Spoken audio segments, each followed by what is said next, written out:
तो वही एक छोटी-सी बात मैं शेयर करना चाह रहा था। ये बहुत सारे लोगों के लिए यूज़फुल हो सकती है कि मैं आजकल ये सिटिंग मेडिटेशन अभी भी नहीं कर पा रहा ठीक से।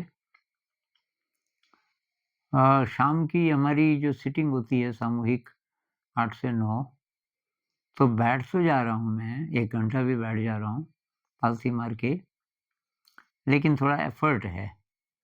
और बैठ इसलिए रहा हूँ कि एक तो बैठने की प्रैक्टिस हो और दूसरा तब और लोग भी हैं, ग्रुप वालों को थोड़ा अच्छा लगता है।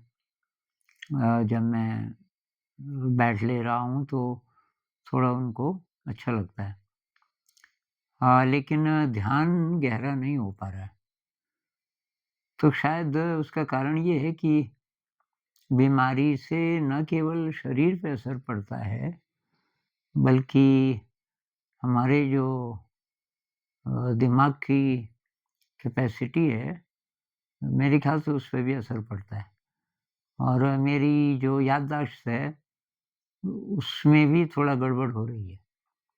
जैसे कि दवाई मैंने ली कि नहीं ली, ये दवाइयाँ हैं कि जैसे हर 3 घंटे में ये 2 गोलियाँ लेनी हैं। तो मान लीजिए मैंने ले ली, तो मैं 20 मिनट बाद ही अचानक लगता है कि ली होगी कि नहीं ली होगी। तो स्मरण शक्ति ख़ैर उसके लिए तो आज मुझे लगा मुझे कोई सिस्टम बनाना पड़ेगा। टिक कर दूँगा कि भई ये 3 बजे वाली मैंने ले ली इत्यादि। तो अब क्या करें? बैठ के ध्यान नहीं हो पा रहा है ज़्यादा अच्छा, तो क्या करें? तो मैं अब क्या कर रहा हूँ कि एक तो कोई ऐसी एक्टिविटी ढूँढ रहा हूँ जिसमें मेरा दिल लगे और जो ज़रा लंबे टाइम चले। जैसे आर्ट का, बच्चों के लिए कुछ मटीरियल बना रहा हूँ उसमें आर्ट अ, को ज़्यादा टाइम लगता है। तो कुछ लिखते हैं, डिस्क्राइब करते हैं पिक्चर को और पिक्चर बनाते हैं। ऐसी कुछ वर्कशीट्स हमने तैयार की हैं। तो चित्र बनाने में टाइम काफ़ी लग जाता है और वो एक अपॉर्च्युनिटी है मेरे लिए। और उसके अलावा रोटी बनाना किचन में वो एक एक्टिविटी है। फिर अगर बारिश नहीं हो रही है और गीला-गीला नहीं है खेत, तो ये जो फालतू वनस्पति उग जाती है, खरपतवार अ, उसको उखाड़ता हूँ मैं। जैसे बीन्स के बीज, अरवी के बीज, अरवी के बीच-बीच में। और तो वो तो हुआ ही मीनिंगफुल, ऐसी एक्टिविटी जिसमें माइंडफुलनेस का अभ्यास हो सके। दूसरा है कि मुझे जैसे ही याद आ जा रही है, कुछ भी मैं कर रहा हूँ, तो उसका छोटा एक सेगमेंट ले रहा हूँ।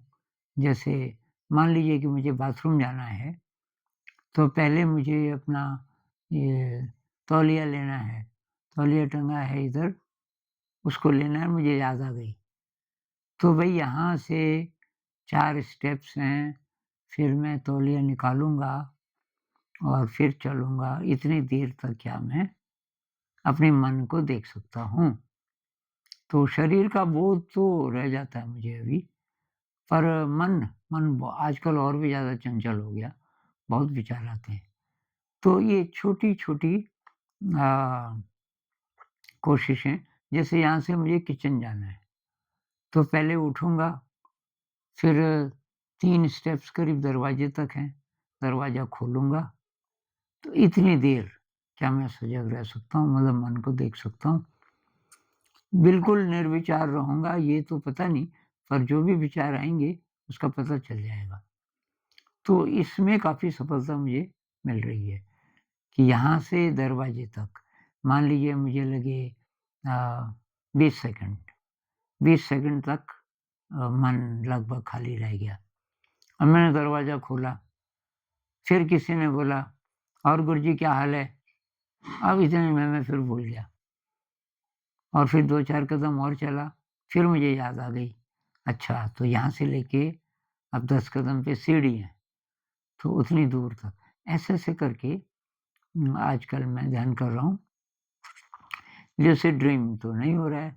लूसिड ड्रीम के लिए काफ़ी अच्छी सेहत होनी चाहिए, तो मुझे शायद कुछ महीने लग जाएँगे अभी, मेरी शक्तियाँ दोबारा से अ, जब ठीक-ठाक हो जाएँ, शरीर भी और मन भी।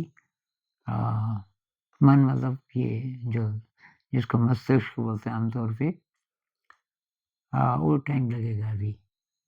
तो अभी ऐसे चल रहा है। बस एक छोटा-सा इनसाइट था।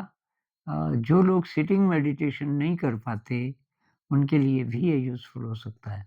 किसी भी कारण से नहीं कर पाते, उनके लिए ये यूज़फुल हो सकता है कि आप जो भी काम करते हैं, उसके छोटे-छोटे टाइम के सेगमेंट्स लीजिए कि भई अगले 1 मिनट में, 10 साँसों में, अगले 10 कदमों में।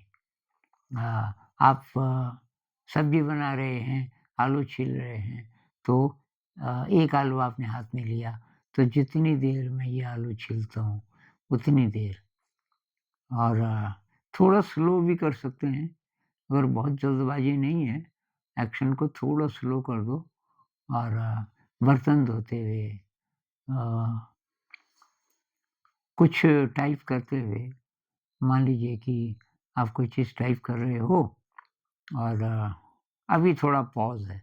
एक चीज़ है वो आपने टाइप कर दी, अब दूसरी आप टाइप करने वाले हो और आपको याद आ गया, तो 4-5 साँसों तक आप अपने शरीर को तो महसूस कर ही रहे होंगे, मन को भी महसूस कीजिए।